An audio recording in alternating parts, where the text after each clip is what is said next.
Hola, sin ánimo de ofender. El oro, además de ser una excelente canción de Bronco, es un elemento químico cuyo número atómico es el 79. Es un metal blando de color amarillo y en la tabla periódica lo podemos encontrar con el símbolo Au, que viene del latín aurum. Además, es uno de los metales más preciados en su joyería por sus propiedades físicas, como ser maleable, dúctil, brillante y también es valorado por su rareza, al ser un metal difícil de encontrar, o al menos eso es lo que dice Wikipedia. La verdad es que el oro, además de causar guerras y verse bonito, tiene mucha utilidad en la industria, pero como este video no es un documental, ni lo pretende ser, vamos a hablar de lo que nos interesa, que es su uso en la electrónica. Debido a que posee una alta conductividad eléctrica y es resistente a la oxidación, se utiliza como delgadas capas en uniones eléctricas para asegurar una buena conexión de baja resistencia, que son estas partes doradas que puedes ver soldadas siempre en las placas. Pero antes de que vayas a saquear tu computadora en busca del metal, déjame decirte cómo lo vamos a hacer, o bueno, al menos lo intentamos hacer. El objetivo principal de todo esto era fundir el oro para al final obtener una pepita y venderla, pero al final resultó ser un poco más complejo de lo que pensaba. Vamos a iniciar colocando las placas electrónicas en un vaso de precipitado. Si uno observa una placa de este tipo, en un principio solo verá una lámina dorada y plástico. Sin embargo, en medio de estas hay cobre. Así, lo que vamos a buscar en este primer paso es disolver ese cobre que está en medio para poder separar las láminas de oro. Para esto vamos a utilizar ácido clorhídrico. Aquí, algo curioso, es que cuando añadí el ácido clorhídrico empezó un burbujeo. Esto fue porque no limpié bien las placas y se quedó un pedacito de aluminio, lo cual hizo que el ácido reaccionara con este y produjera algo de hidrógeno gaseoso, que es lo que se ve en el video. Esto lo solucioné rápido, sencillamente sacando la placa y desechándola. Volviendo a lo que nos interesa, el ácido por sí solo no es capaz de disolver el cobre metálico, por lo que tenemos que añadir peróxido de hidrógeno o agua oxigenada para los compas, el cual es un buen oxidante, y esta mezcla sí que puede reaccionar con el cobre formando cloruro de cobre 2. Lo voy agregando en porciones y agitando. También se puede ver claramente el cambio de coloración de la solución a un verde oscuro característico, que por cierto, ¿nunca han notado que cuando se describe un producto químico siempre se dice que es de un color o un olor característico? Esto básicamente significa que, a menos de que hayas trabajado con ese compuesto y lo sepas reconocer, no vas a saber cómo huele. Ok, la solución se deja reposando un par de días o en este caso hasta que mis padres me pregunten cuánto tiempo más estará un bote de ácido concentrado en el patio, lo que ocurra primero. Y a lo largo de este tiempo ocasionalmente iba agitando la solución. Aquí les dejo algunos ASMR de esos momentos.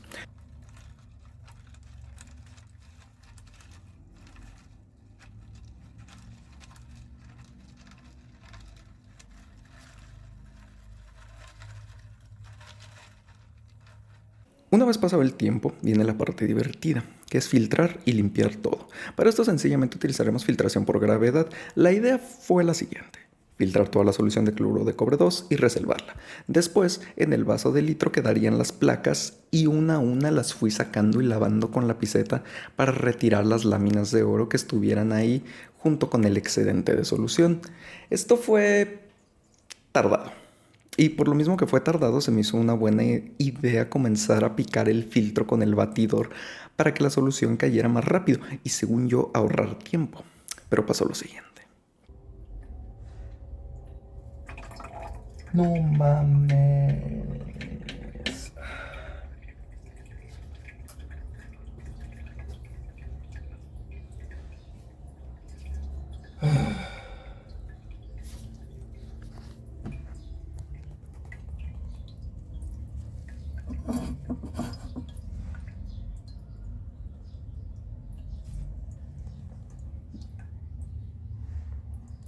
Sí, perforé el filtro y tuve que filtrar de nuevo la solución que tenía debajo. Así que como consejo, nunca apresuren sus filtraciones o no filtren si tienen prisa o algo así. Mientras arreglaba el desastre Mientras arreglaba el desastre que había ocurrido, se me ocurrió la brillante idea de recordar el filtro que iba a utilizar para filtrar lo que estaba debajo. En mi mente esto hacía sentido porque pensé que ya no iba a tardar tanto. Nuevamente me volví a equivocar, así que después de una cantidad innecesariamente grande de tiempo, al final terminamos la filtración. Bueno, la primera. Aquí les muestro cómo terminaron las placas ya lavadas. Aquí en teoría ya solo es plástico, ya que hemos retirado los metales y se pueden desechar de forma segura. En este punto nuestra historia se divide en dos, la obtención del cobre y la del oro. Vamos a comenzar con el cobre. En un inicio había filtrado la solución en estos botes de café, así que comenzaríamos vertiéndola de nuevo en el vaso de precipitado de 1 litro. Ahora, el cobre en esta forma no nos sirve, por lo que el primer paso es recuperarlo de esta solución. Para esto vamos a agregar aluminio. Lo más ideal sería agregar aluminio en polvo, pero como en este momento mi triturador estaba algo indispuesto, agregué pedazos de papel aluminio, lo cual funcionó sin ningún problema. Lo que está pasando aquí es que el aluminio metálico reacciona con el cloruro de cobre 2 para formar cloruro de aluminio 3 y cobre metálico. Básicamente estamos cambiando los átomos de cobre por los de aluminio. Ahora bien, también es fácil observar que en la reacción se está liberando gas y en nuestra ecuación no tenemos ningún producto gaseoso. Esto es porque el aluminio también está reaccionando con el exceso de ácido clorhídrico de un inicio para formar también cloruro de aluminio e hidrógeno, que es el gas que se está escapando. La coloración irá cambiando conforme el cloruro de cobre 2 se vaya consumiendo. También siento que es un poquito interesante ver cómo el aluminio desaparece.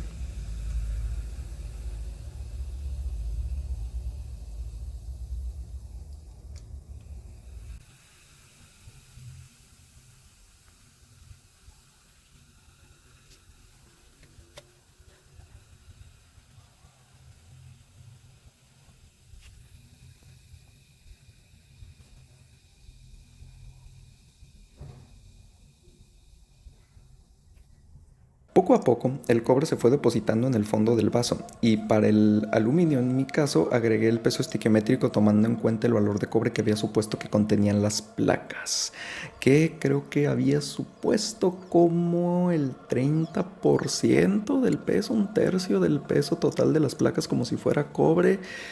No me acuerdo bien porque lo anoté en algún lado y no sé dónde dejé esos papeles con los cálculos, así que me... Una vez terminé de añadir el aluminio, procedí a hacer una filtración por gravedad para poder retirar el cobre en polvo. Ahora bien, ¿me pueden decir si notan algo raro en esta filtración?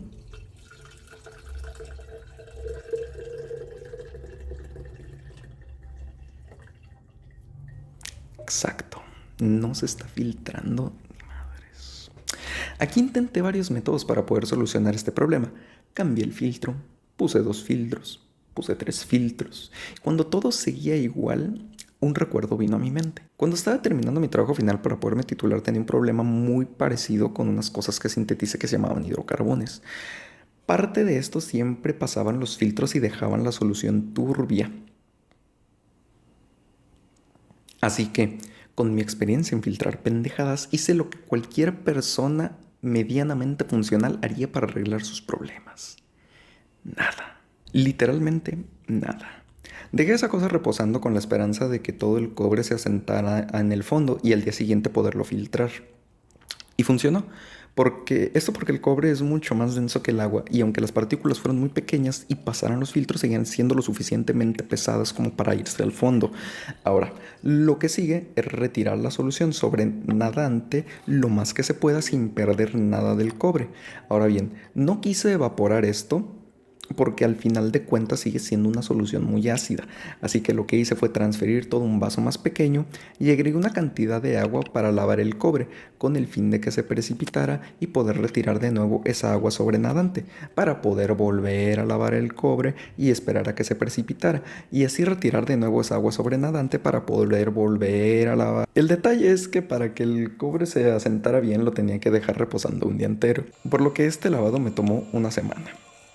Algo que hice fue grabar las primeras horas de precipitación y al ponerlo en cámara rápida se puede observar cómo las partículas se mueven como si siguieran una trayectoria de flujo turbulento.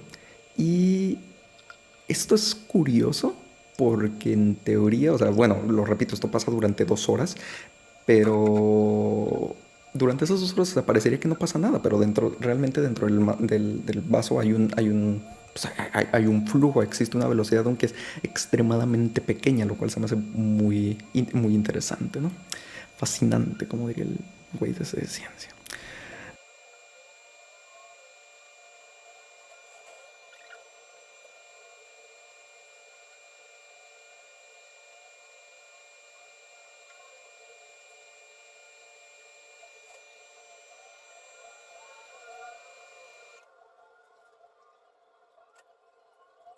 Terminada la semana de lavado del cobre, sacamos la parrilla para poder secar el polvo. Aquí no hay misterio, solo esperé a que el pH estuviera en 4 o 5 para poder evaporar el resto del agua. Pasé el exceso por última vez a un vaso de precipitado y ya estaba listo para calentar. Coloqué el cobre en la parrilla y realmente solo lo que esperar. El agua comenzó a hervir, dejando manchas de cobre por todos lados, pero también se irán dejándonos al final con un polvo de cobre, el cual solo estuve removiendo de vez en cuando hasta que las paredes del matraz y el polvo se vieron completamente secos. Una vez seco, aquí lo tenemos. Unos 15 gramos de cobre en polvo bastante puro. En realidad parece tierra, por lo que me asombra más pensar que este tubo ensaya hay en realidad un metal. Ahora, podemos regresar al oro, que casi nos habíamos olvidado de él. Vertemos nuestro crudo de oro en un vaso de precipitado, esto con el fin de purificarlo, ya que como se puede observar, aún contiene pedacitos de plástico y otras impurezas. Haremos esto con ambos filtros, los papeles también los dejaremos en el vaso para maximizar la recuperación. Ahora bien, el plan aquí es disolver el oro con ácido clorhídrico e hipoclorito de sodio para convertirlo en ácido cloroáurico. Esto no pasa en un solo paso, sino que el hipoclorito de sodio reaccionará con 2 moléculas de ácido clorhídrico para dar como resultado 3 moléculas de agua, una de dicloro gaseoso y una más de cloruro de sodio o sal para los compas. De esto, el cloro formado va a reaccionar con el oro sólido formando cloruro de cloruro de oro 3, que este a su vez reaccionará con el ácido clorhídrico para finalmente obtener nuestro ácido cloroáurico. Muy bonita la teoría, muy clara, pero el problema es que esta era la tercera vez que intentaba hacer esta reacción. Y al momento las últimas dos me habían salido mal. La primera vez la hice con un crudo de oro que había refinado literalmente hace como 4 o 5 años. Si bien el ácido cloroáurico es amarillo, o de un amarillo característico, jaja, esta ocasión me dio una solución verde. Entonces no se necesita saber de química para llegar a la conclusión de que algo salió mal. ¿Sabes? Posiblemente tenía algunas impurezas de cobre o zinc, entonces perdí todo ese oro. La segunda vez que lo intenté hacer lo hice a una escala mucho más pequeña. No tomé en cuenta que el hipoclorito de sodio se tenía que agregar en porciones pequeñas y muy lentamente y agitando bastante, por lo que agregaba chorros y chorros y agitaba muy poco, así que al final obtuve una solución ligeramente amarilla, pero de la que tampoco pude recuperar nada. Entonces, en este punto había miedo. Podía perder todo el trabajo que llevaba hasta el momento, y si bien la solución se veía medio amarilla, el momento de la verdad lo sabría hasta que empezara a filtrar. Y fue un éxito. Todo parecía ir en orden. Al momento de filtrar teníamos el amarillo característico del ácido cloroáurico. Terminé de filtrar y lavé un par de veces los filtros para asegurarme que no dejábamos nada en el vaso. Ahora, lo que viene es sencillamente añadir metabisulfito de sodio al ácido. Esto lo que hace es precipitar el oro en forma de polvo, entonces va bajando. Pero como la naturaleza siempre es algo más compleja que eso, la explicación larga es que una molécula de metabisulfito de sodio va a reaccionar con una molécula de agua para darnos como resultado 2 moléculas de bisulfito de sodio. Estas 2 moléculas de bisulfito de sodio van a reaccionar con nuestro ácido cloroáurico y agua para dar como resultado 2 moléculas de oro, una de ácido clorhídrico y 3 de bisulfato de sodio. En cuanto se añade el metabisulfito se puede observar un cambio de coloración, tornándose la solución en un blanco opaco. Ahora bien, detrás de cámaras, y digo detrás de cámaras porque se me olvidó grabarlo, agregué un poco más de metabisulfito de sodio y dejé la solución reposar por un día. Al día siguiente tenía esta solución un poco turbia, lo cual en principio era buena señal, ya que el oro en este tipo de procesos se suele producir en un polvo tan pero tan fino que la luz interacciona diferente con él. En vez de reflejarlo amarillo, se termina viendo como un polvo negro o marrón. Entonces solo quedaba filtrar la solución y recuperar nuestro polvo de oro. Ok. Aquí tengo que hacer una anotación importante. Y se vienen los anuncios de seguridad. Durante la parte que se añade el metabisulfito de sodio, y ahora que estamos filtrando, el ambiente huele ácido. Huele mucho a ácido. Estoy casi seguro que es por la formación de dióxido de azufre en alguna de reacción secundaria, pero no estoy 100% seguro. Entonces, si por alguna razón os gustaría repetir este proceso, les tengo que decir que la seguridad es muy, muy importante. En todo momento, durante todos estos procesos que han estado viendo, estoy vistiendo equipo de seguridad, llámese bata de laboratorio o algún overol industrial, seguido de lentes de seguridad y encima de esos lentes de seguridad otros lentes, una máscara de gases con filtros especiales para este tipo de vapores y además de siempre tener un botezote de bicarbonato de sodio en caso de que ocurra algún derrame ácido y una fuente de agua para poder lavar cualquier cosa. Entonces, terminando los anuncios de seguridad, podemos regresar al proceso. Una vez terminado de filtrar, noté que la solución ya no estaba del todo clara, así que la volví a filtrar, pero esta vez utilicé un tapón de algodón como filtro. Esto en teoría podría detener los restos mejor que el filtro de café, y al parecer sí funcionó, por lo que al final recuperamos el algodón con partículas de oro. Aquí se puede observar mucho mejor el papel con el oro en polvo ya seco. Si notan, es de un color marrón. Fueron aproximadamente 0.2 gramos de oro lo que se recuperó. En este punto, seguiría fundirlo y obtener una pepita. Sin embargo, la cantidad es tan pequeña que la verdad es que no vale la pena, por lo que decidí mantener el oro en esta forma para poder juntarlo con futuras extracciones que haga y así obtener una pepita de tamaño más decente. Pero como no quería irme sin fundir algo, decidí hacerlo con un poco del cobre en polvo que ya habíamos obtenido. El proceso aquí es sencillamente verter un poco de cobre en polvo junto con bórax en un crisol, calentarlo y echarlo en un molde para obtener un lingotito o una monedita de cobre. La verdad estaba indeciso de si hacerlo así o no, ya que esto realmente yo lo quería fundir en un horno que estoy construyendo. Sin embargo, ese proyecto va algo lento. En fin. Entonces, armé un setup improvisado de fundición en mi patio, con una lata de butano y unos pequeños ladrillos ahí. Y ahora bien, ¿notan esa línea de sol que está en el fondo y que poco a poco va avanzando? Pues mi celular sí la notó, ya que cuando la alcanzó la sobrecalentó y tuve que detener la fundición para poder enfriarlo. Esto hizo que el cobre que ya tenía parcialmente fundido se quedara pegado a las paredes del crisol. Y esto lo tomé como una señal de que no haré fundiciones hasta que mi horno esté en condiciones. Así que, aquí lo tenemos. Después de poco más de un mes de trabajo, muchos errores y cuestionamientos sobre mi salud mental por parte de mis familiares, tenemos un papel con algo que en principio es oro, un montón de polvo que parece tierra que en principio es cobre y un crisol inutilizado por una fundición parcial. Y, y poco más. Si llegaste hasta aquí, felicidades. Ten una galleta. Cualquier duda en los comentarios estaré respondiendo. Y si te gustan los métodos numéricos, en el canal tengo videos de Python. Y, y ya. Muy anticlimático el final, ¿verdad? Está bien. Ahí ahora cuando nos vemos, pues.